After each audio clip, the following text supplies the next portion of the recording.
lies, heartbreak, betrayal. The romance genre can encompass all of these things and so much more. And because of that, people love it. Romance novels are one of the most popular categories for fiction, period, raking in an estimated $1.4 billion a year for publishers. But what you may not know is that the romance genre is not just big. It can sometimes be extremely dramatic. Whilst most romance authors and readers are perfectly lovely people who just want some escapism, the ones who go off the rails really go off the rails. Over the years, some romance novelists have found themselves embroiled in their own real-life dramas, which have ranged from catfishing to even faking their own deaths. And today, I want to examine some of the rather unusual stories from this community. But before I go any further, I want to make it clear that I'm not trying to deride romance as a genre on the whole. I am simply examining specific instances where people involved in the community around it have ended up going too far in one way or another. I do not want people to think that this is just me attempting to paint the entire genre and its writers and fans with one single broad brush. I have just encountered these stories over the years online, and I thought grouping them all together under this common similarity would make for a great video. Without further ado, let's begin. In 2020, fans of romance author Susan Meachin, who often advertised herself as writing perfectly flawed romance novels, received the devastating news that she had passed away. Accusations flew across the romance novels community that she was bullied, and this was seen as a tragedy. The presumption, based off of some of the posts that were being made by her family, was that Susan had taken her own life. And in the Facebook group she ran, which fans of her work often used to speak to one another in, people grieved. They continued to post to keep the group alive in her memory. They even ended up publishing a paranormal romance bullying anthology, which was dedicated to her. Which, okay, you do you, I suppose. Then, in January of 2023, Meachin's Facebook account suddenly became active again with this post. I debated on how to do this a million times, and I'm still not sure if it's right or not. There's going to be tons of questions and a lot of people leaving the group, I'd guess. But my family did what they thought was best for me, and I can't fault them for it. I almost died again at my own hand, and they had to go through all that hell again. Returning to the ward, that is the name of the Facebook group, doesn't mean much, but I am in a good place now, and I am hoping to write again. Let the fun begin. Oh boy. Well, this is interesting, isn't it? Over the last several years before this point, the account had posted sporadically, sharing anti-suicide articles, suggesting that it was run by a member of her family, and that Meachin was, as everyone thought, dead by her own hands.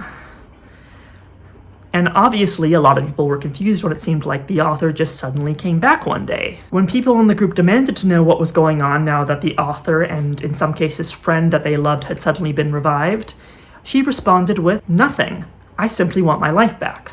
My family was in a bad place and did what they thought was best for me." It was then revealed that she had continued to post under a fake name in the Facebook group, where a lot of the action around this had gone down. You know, the one that I mentioned before that was keeping her memory alive after she quote-unquote died. It seems she actually hadn't distanced herself from the community that much, and had seen how everyone had responded to the announcement of her death. Hell, she might have even read the paranormal bullying romance anthology that was dedicated to her, for all we know. I'm sorry, I'm still not over that. What's going on there? So, what happened here? Well, supposedly what happened was that Meachin struggled, and as far as I know still does struggle, with mental illness, and had, supposedly, actually had attempted to take her own life. Her family, before this point, especially her husband, did not like it when she wrote, as they felt she'd get too involved in writing and that the lines between fiction and reality for her would blur. After this attempt, she was brought in for clinical treatment, and allegedly, it was her family who spread the idea that she died. They had felt that her investment in this online community was bad for her mental health, and as such, cutting her off completely was the best thing they could do. Meachin even backed this up in an interview. In the interview, she shared that she had recently been diagnosed with bipolar disorder, and the constant posts, dramas, gossips, and whatever else she found herself involved in online became something of an addiction to her, which worsened her mental state. Which is honestly not surprising, even outside of this particular genre, and even for people who don't suffer from mental illness. There's been plenty of discussion about how social media can negatively affect your mental well-being. A lot of people felt betrayed by this, though. I can't imagine the emotional shock and all the baggage that go along with that if you found out someone you thought had died, someone you'd considered a friend, had actually lied about it. And some didn't take this shock very well. Fundraisers for anti-bullying and anti-suicide causes had been organized by Meechan's family before this point, and some felt that they'd probably been scammed by this. Some reported her as having committed fraud to the FBI even. Meechan even ended up receiving a visit to her home from the police in her area because of this. My thoughts on this are mixed. On the one hand, if her family were the ones to actually announce her death because they felt it was necessary to try and cut her off from this very damaging community she was taking part in, I can kind of understand their logic. Maybe telling everyone that Meechan was dead was a desperate attempt to cut her off completely because it was just making her psychosis worse. On the other hand, though, they could have just said that she was receiving care, had been going through a rough patch, and was likely not going to return. And I have to be honest, I find it very odd that she continued to post and be involved in the Facebook group she created after she supposedly died, especially as I can only assume that her family was seemingly okay with this. Maybe they thought it was fine because she wasn't writing, and the writing of these novels was itself the more damaging part for her, like it led to disassociative episodes or something. I don't know, I'm not a mental health professional. That's just me spitballing, don't take that as fact. I don't know, and we likely will never know. In addition to that, the grief this announcement caused to others is hard to ignore. A lot of fellow writers who Meechan communicated with online considered her a friend, and this felt like a really tough betrayal to them for obvious reasons. Meechan hasn't published anything since 2020, so it seems this controversy has caused her writing career to stall, unless she's writing under a pen name, which is entirely possible. But even if she is writing under a pen name, the chances of getting back to the same level of popularity she once had are slim. However, this tale does remain a stark reminder of how easy it is for people to mislead one another online, and how you can't always know for certain who it is you're talking to on any given platform. Which brings us, funnily enough, to the next story on this list.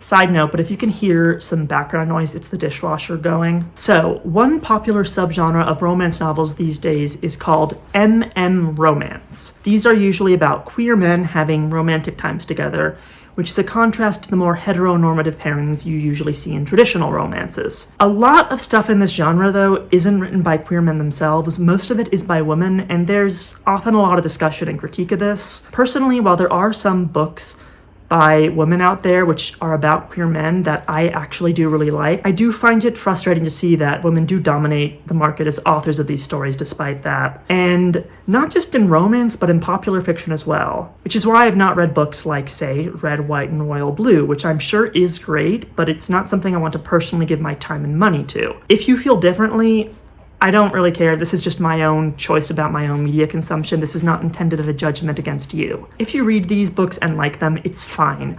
But this lack of male authorship in the MM genre is noticeable and often commented on, and it's probably the reason why this particular controversy ended up happening at all. Santino Hassel was an MM romance novelist who started putting out ebooks in 2014. His About the Author blurb read as such: Santino Hassel was raised by a conservative family but grew up to be a smart-mouthed, school-cutting grunge kid, a transient 20-something, and eventually transformed into a grumpy, introvert, and unlikely romance author with an affinity for baseball caps. His novels are heavily influenced by the gritty urban landscape of New York City and his desire to write relationships fueled by intensity and passion. Fueled. Talking is hard. These books were well received by fans of the genre, and as such he continued to write them. And as he did so, he began to make friendships with other romance writers such as FM writer Megan Erickson, who apparently at one point even met Santino in person. Santino would continue to write, and would also post openly about his constant struggles to do so when he was suffering from chronic illness and disabilities, and how difficult all these things made being a single father to his children in addition to all that. At one point, he even asked readers for donations so he could continue getting treatment, allowing him to continue writing. As an aside, I wrote at one point he asked for this in the script, but I'm pretty sure he did this more than once, so just keep that in mind. Anyhow, then someone new entered into the scene. Nikki. Nikki was an anonymous Twitter user who started harassing Santino online, making what seemed to be very out there claims about the author. Nikki seemed to have an agenda against him, and she, alongside several seemingly unrelated people, attempted to dox Santino, which is bad, to be clear.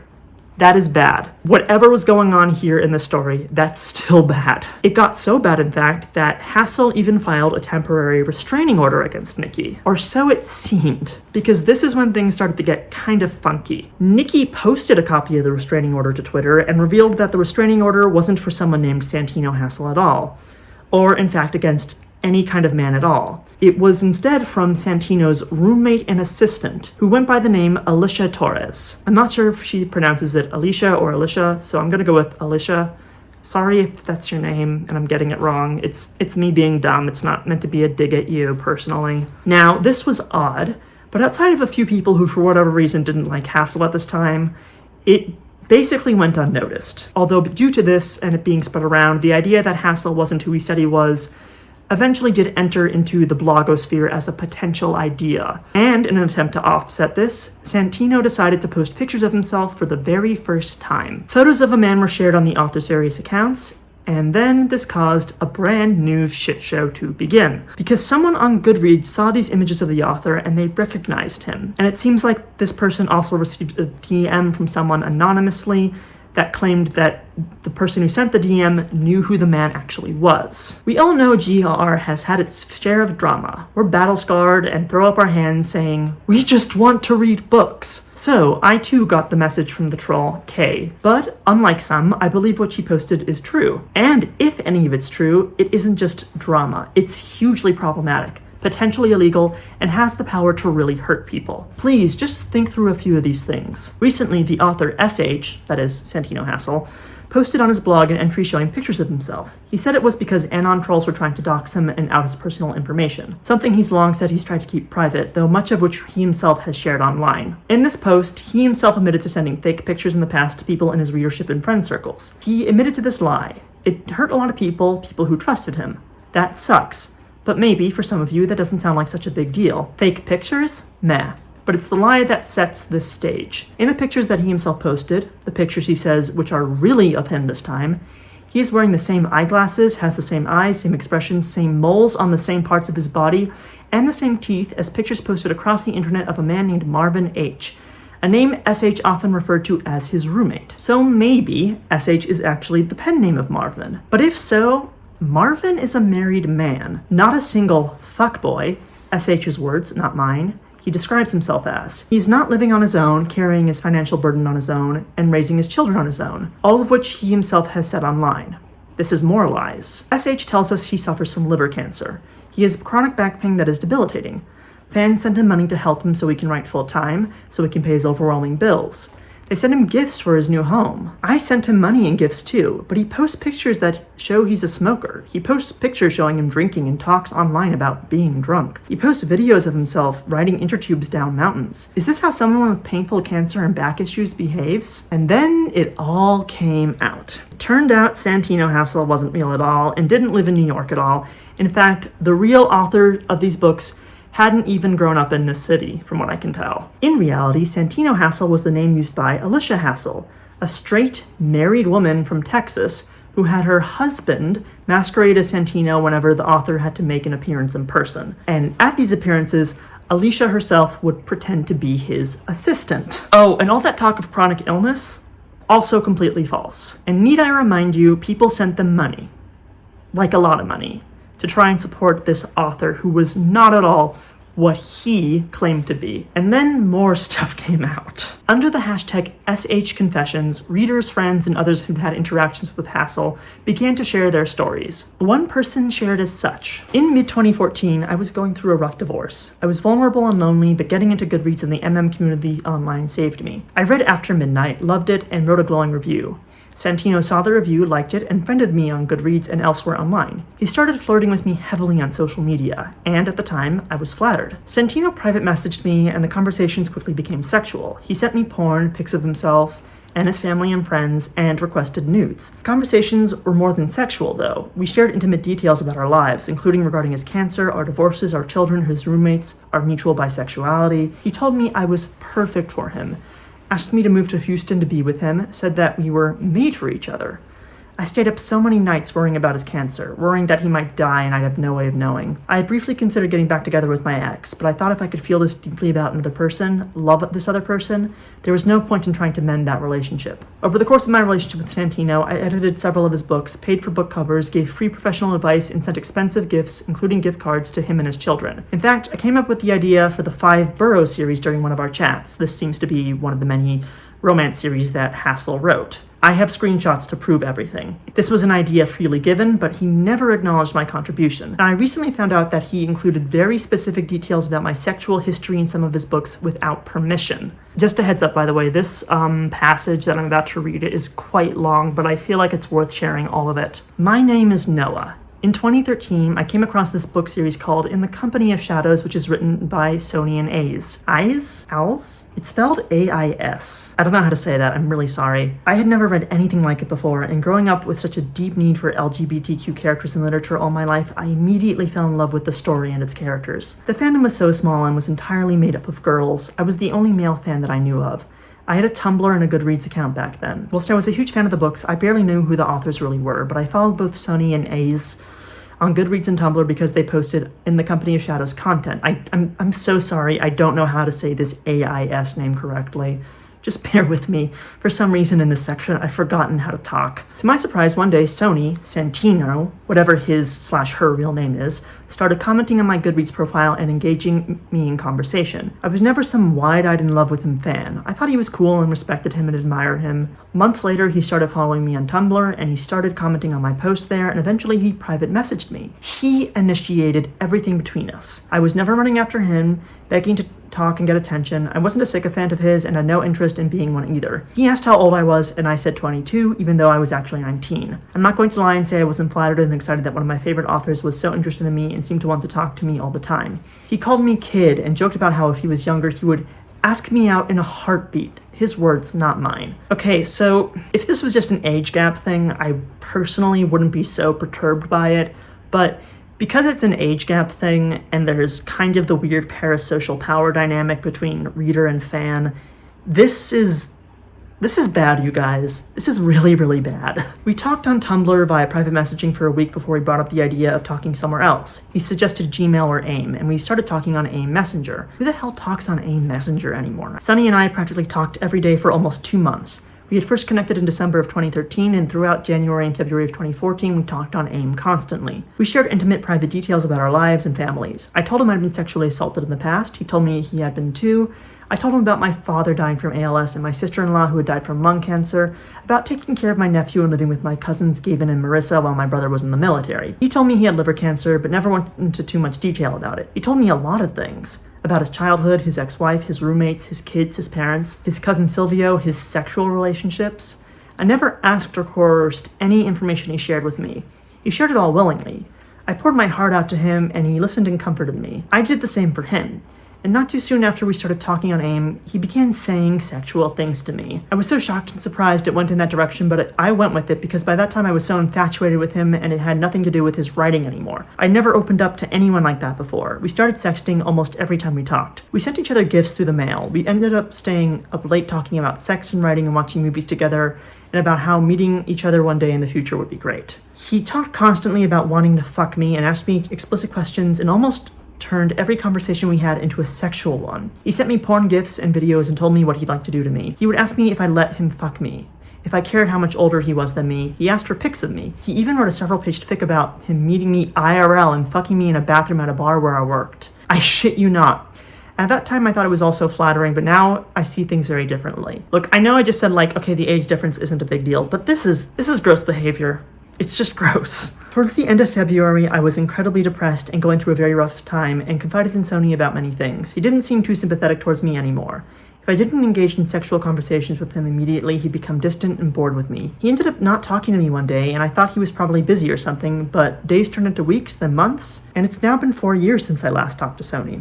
I was fucking devastated when he all of a sudden ghosted me for apparently no reason. I opened up to him and got so attached too damn quick it makes me angry I was so naive. He said we were friends and that he enjoyed talking to me and that he was glad we met and all that bullshit, but that I was young and should have known better. I was a toy he had lost interest in playing with, but I never was angry or wanted to get revenge on him. I never spoke about this to anyone. All I felt was confusion and hurt over it all. I couldn't read or enjoy In the Company of Shadows anymore because it reminded me of him and how used I'd felt. I stopped reading in the genre and deleted my Goodreads and Tumblr accounts because I had all these messages and reminders of this person who had made me feel so badly. But imagine my surprise, years later, one day when a friend who reads a lot of MM sent me a link to a book titled Illegal Contact. They thought it was so weird and funny that the two main characters' names were Noah and Gavin. I saw the author's name. And then I saw the author's name. My stomach dropped.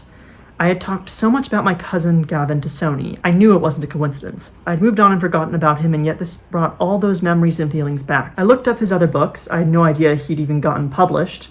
By this point, he had moved on from independent publishing on Amazon to working with real professional publishing companies. And I saw one book called Strong Signal and read the synopsis. I kept telling myself that this had to be a really gross coincidence, but how could it? I asked my friend if she had a copy of SS, and she did, and she let me borrow it. I started to read it. I got about halfway through because I kept feeling dizzy and sick reading these scenes that were literally taken out of my life and made into this original story. There were several lines and parts of the book that came straight from our conversations, things that I had said to him, things he had said to me. I can't explain how it made me feel to read these things. I told myself I was overreacting and it wasn't a big deal. Then why did it feel as if someone had torn me apart and strung me up for all to see? So here's the thing, I think it is acceptable for a writer to draw from their own experiences and stories shared by other people for their own writing, but it's still not something you can just do without taking the other person's feelings into account. And honestly, if you're going to start writing about really personal stuff or sexual stuff, Discord just went off, my mistake, I should have turned that off earlier. You need to tread carefully, and you definitely need to get their consent. That's not the same as just taking a vague inspiration for a character from someone you've met in real life. That's much more direct and much more personal, quite frankly. It hurt even more when I read an interview of him saying it was all original ideas and that he just came up with it. Our friendship, which I had thought was so strong and special at the time, which he had said over and over again to me about how much it meant to him, was just something that could be easily thrown to the side, but then later dusted off and examined and then used to make money off of. I tried to understand what I wanted to say and get across to others who may or may not read them. I tried to understand what I wanted to say and get across to others who may or may not read this, but even I'm not completely sure. With all that has come out recently about Sunny, whatever their name is, I just wanted to finally tell my story to someone. Anyone. There are a few things he said that I had always questioned but was afraid to tell anyone of. Not because of him, I was never afraid of him, only his very passionate fan base that seemed to attack and destroy anyone who didn't love and support him. But I feel like I've shared enough for now. I thought about getting into contact with Nikki, who seems to be the one who revealed the wolf for what he/she is. I wanted to thank her for making me feel better after all this time. I remember all those posts he made about keeping distance from fans, about boundaries, and not encouraging unhealthy, inappropriate writer-reader relationships. Then what the hell would you call what he did with me? I was a fan of his, and he knew that, and he didn't seem to care about how inappropriate our relationship was. He is a liar, a master manipulator, and a user. Don't trust him. Noah. As I mentioned, by this point, Santino was beginning to get publishing deals from actual publishing houses, and after all of this had come out, he was dropped by them. Readers also began removing their positive reviews from Amazon and Goodreads. Some review bombed the books as well with negative reviews whether they had read them or not. And close friends to him were shocked, realizing they had been duped as well. This was a big deal. The couple behind this ruse eventually posted an apology to their blog. First and foremost, I'm not going to launch into a huge defense of myself and pick and choose what is true and what's not, what's been twisted and what hasn't. The purpose of this post is for me to apologize to readers who feel hurt by me and for my friends and colleagues who have now been damaged because of their association with me in the situation. It's not their fault for things I've said over the years, especially conversations had and things posted online long before I was close to them. If people defended me, it's because they were responding as an overwhelmed friend caught off guard by a situation that went from slowly building over a year and a half to exploding all over the course of a week. All writing partnerships have been dissolved, and there is no reason for anyone to blame my co-writers for anything I've done or been accused of. Many of the things being discussed happened long before I knew them, and they had no reason to have knowledge of private conversations or relationships. All they knew was, for the past year and a half, was that some individuals were publicly doxing me and my family, putting addresses, jobs, and schools online, as well as other legal information, and were scared for me and my family. This is completely separate from other ways people have been hurt by me, but that initial harassment is why my friends and colleagues have been protective of me. This is not something that was hidden. It played out on Twitter since October 2016 and is well documented. This has nothing to do with the current allegations against me or any of my behavior, but it is why my friends and colleagues have been stressed and worried for me, and why they spoke out to defend me when all of this first began. One of the main things that kept coming up over the past few days is that I started the medical fund for health problems that aren't real. This has also led people to speculate that friends and co-writers were involved in a conspiracy or cover-up, or helped me to con people for money. I can tell you, I do have medical fees and they go back years. I can't come up with a substantive document where everything is laid out in this short period of time. What I can do is show you bills. I've dug these up in the past few hours and they are for various x-rays, MRIs, and statements relating to treatment at different facilities for different reasons. I've blocked out my full legal name, account numbers, and bank info, which I've jotted down on these. I know people will want the full legal information, but I have to try and protect myself and my family in some capacity. I also took pictures of them so no one will think I created documents online. Do I think this is going to solve anything? No, not at all, but this is the one thing people repeatedly asked from me. Whilst I never overtly asked anyone to help support me or help with my medical debt, I talked about it enough in passing with friends and on social media that I can't say I didn't make people feel compelled to support me. Another thing that has been coming up is that I am legally married. This does not make me not bisexual. Yes, I am married and presumably also bisexual. Also, I'm not sure who's supposed to be writing this. If the woman who wrote the books is the one who's writing this, or if it's supposed to be her husband. I have been married to someone I've known since I was very young, one of the people who introduced me to Slash and Yaoi in the world of fanfiction, and who has always been a romance reader who attended signings and cons. Our relationship is complicated, has been damaged by all this due to the harassment she has sustained, and that's all I can say. Oh, okay, so they're still pretending that it's the guy in the relationship who was writing these books, because that's still an important detail they want to make sure people still believed, by the sound of it. I know people want the names and locations of people in my family or my friends, but I cannot provide you that information, which, I mean, fair enough. Like, I don't know, some of the people who are going after this guy sound like they're kind of shitty too. Anyways, right now, what I can say is that if I ever made you feel guilted into supporting me or buying my books, I deeply apologize. I also apologize for all I've ever said or done to hurt others. So based on this, it does seem like there were medical bills the couple did need to pay, but they did lie about the specifics of the treatment as part of their hoax, which is not great to say the least, even if they did need the money. This also doesn't address the fact that the author took details from people's private lives, which they shared with him or her. I don't know who was the one who was running the social media accounts, but let's keep going. I don't know why they think this just excuses all of that. They hardly even address it. And it's still not okay. It's not okay to get into like a weird parasocial relationship like this with fans where things can turn sexual. It's gross and creepy. It's wrong to lie to them to try and get them to open up to you so you can feel close to them in the name of just trying to get sexual messages out of them. All of this is just wrong. And again, I have to point out, they're still claiming that the man in the relationship is the one who is writing all these books. And if that were true, why wasn't the restraining order in his name? Why was it put in Alicia's name instead? I think they're lying about this because they still want to hold on to some level of legitimacy about who this person is. And you have to wonder, why did they, or rather Alicia, do this? Maybe Alicia felt that by pretending to be a man with the background she wrote about, she'd get more recognition and a perceived amount of authenticity that other writers in the genre didn't have. But they were caught, and she stopped writing. The last Santino Hansel book was put out in 2019, and the couple's been quiet ever since. Overall, it really goes to show how desperate some people can be when they want their work to be taken seriously. Not to mention, it also shows how nasty people can be without anyone knowing about it. And speaking of supposedly nasty people, this brings us to our next and final story in this video. Surprise! This is actually secretly another Cassandra Clare video. That slinky devil. Every time I pull away, she draws me back in, and I cannot resist her. For those of you who are unaware, Cassandra Clare is a very popular young adult novelist who got her start as a popular fanfiction writer in the Harry Potter fandom, and she has been a divisive figure for many, many years. This story concerns a lawsuit filed against her by a romance novelist named Sherilyn Kenyon, who filed the lawsuit against Clare in 2016 alleging copyright infringement, as well as claiming that Clare had committed plagiarism. And before we begin, I want to point out that plagiarism and copyright are two different things. Plagiarism occurs when someone copies the exact words and writing of another person. Copyright infringement occurs, to quote one website, when a copyrighted work is reproduced, distributed, performed, publicly displayed, or made into a derivative work without the permission of the copyright owner. Technically, claims about plagiarism don't actually apply here.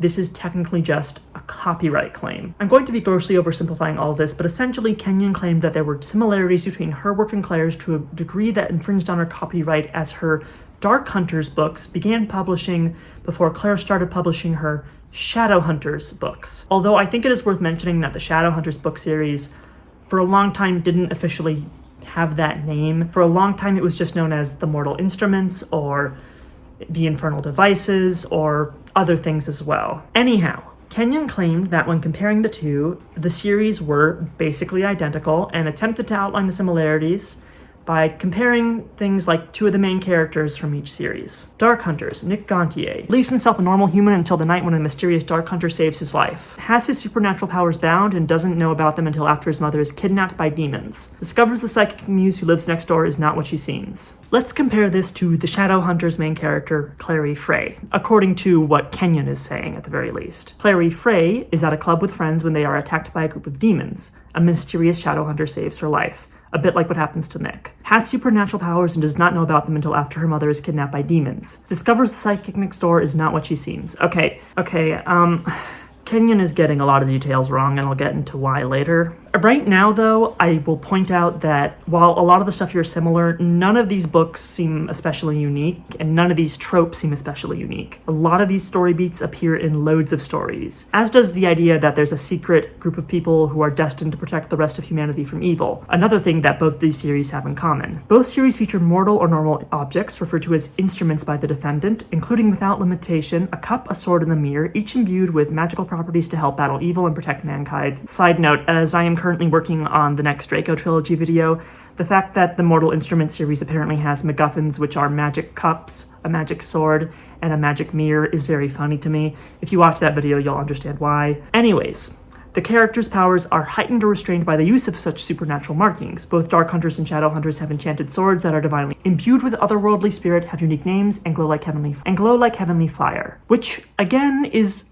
very generic sounding as well. Like, loads of stories have that in common. To quote romance novelist and lawyer Courtney Milan, 95% of what she is claiming are character tropes and journeys and items from our shared literary background. And that's not all. Claire and her lawyers later rebutted these claims quite efficiently, partially by pointing out how general the similarities are between the two, that one of the series is a romance series for adults, whilst the others is a fantasy series for teenagers, and the fact that going after the lawsuit which was filed, Kenyon actually didn't know much about the Shadowhunter series because she got a lot of details about it just glaringly wrong. As per Claire's lawyer, in addition, many of the characters and events cited as similar by Kenyon in her lawsuit appeared in Cassie's works prior to their appearance in Kenyon's. The lawsuit is filled with basic factual inaccuracies about Cassie's work that would be recognized by any reader of her novels. For example, the lawsuit identifies a main character stepfather as her best friend, alleges that the term daemons appears in her books, the word is never used, and claims that one of her main characters is based on a Kenyon character whose similar attributes were first revealed some 3 years after Cassie had created and told the backstory of the relevant protagonist. In addition to this, Claire would later refute other supposed similarities on her Tumblr as being either incorrect or having only appeared in Kenyon's books after they appeared in Claire's published works. For example, you know how I mentioned that Nick from Dark Hunters and Clary from Shadowhunters supposedly both have their mothers kidnapped by demons? Well, in the Shadowhunters books, the character who kidnaps her is not a demon at all. I don't know where Kenyon got this idea from.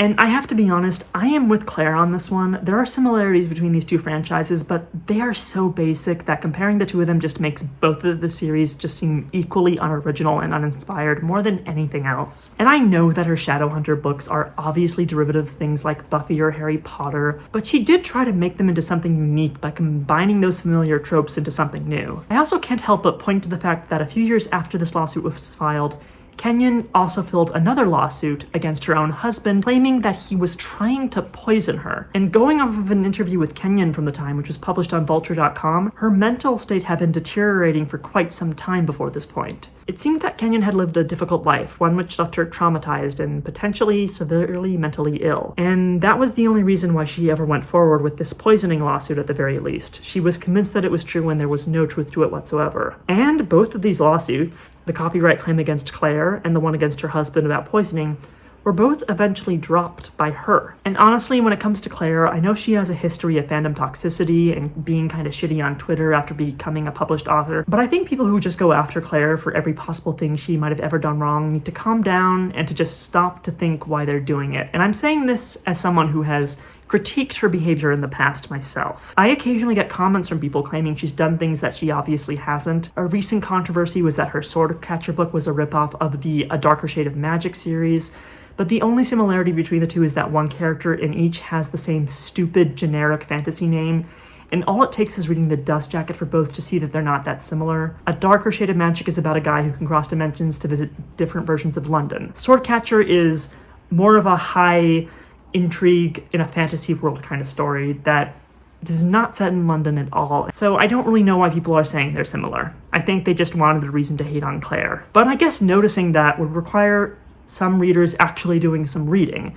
And if this is anything to go by, a lot of readers actually hate doing that, because otherwise they wouldn't be saying something this dumb. It literally takes 2 seconds to find out that, like, this is fake, you guys. Just have a hard look at yourselves, and have a good think, too. Look, I talk about Claire, I critique her, I sometimes poke fun. I find the vitriolic tone some people have directed at her to be really tasteless and a little misogynistic, if we're being honest. I will be talking about her later this year. I will be recapping some of her fanfiction, as I mentioned. But I want to stress that I think when discussing her that nuance does matter, and acting like it doesn't just makes you, the person hating on her, look really stupid. I'm sorry, I don't mean to go off like this, but I just had to say this in a video at some point, and this was the best time to do so. In any case, the romance novel lawsuits showed how protective some people can get over their IPs and how that completely blinds them to what's in front of them. As I've said, the similarities between the two properties are really general and hardly make a case for infringing on Kenyon's IP, and I'm glad that the courts thought so as well.